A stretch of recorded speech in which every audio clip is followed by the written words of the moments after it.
Okay, we will solve this one. The sum of two consecutive odd integers is 68. Find the second odd integer. Okay, so ang gagawin natin dito, we will let x be the first odd integer. Okay, then the second integer, so we will let x plus 2. So, hindi siya pwede x plus 1 kasi kapag mag-x plus 1 tayo dyan, magiging even yan.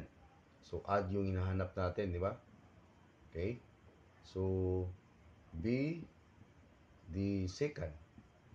Ito yung hinahanap natin, yung second odd integer. Okay? So, gawa tayo ng equation. So, ito yung first odd integer, x, then plus, kasi the sum of two consecutive odd integer. Pag sinabi natin consecutive, dapat magkasunod na odd number or odd integer. Okay, then second odd integer, si x plus 2. So, yung total nila or yung sum nila ay 68. Okay, then combine like terms natin yan. So, x plus x, that is 2x equals 68. Ito si positive 2, i-transpose natin yan to the right side, so magiging negative 2. Okay?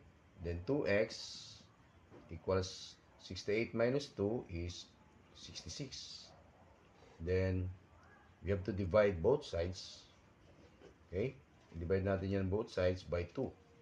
So, ano yung coefficient ng x? Yun ang i-divide natin, both sides. So, i-cancel natin yan. Okay?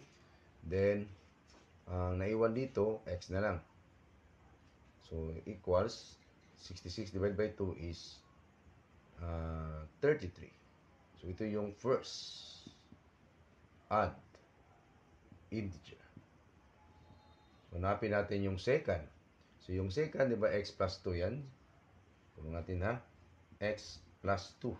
So, yung x natin is 33. Then, plus 2.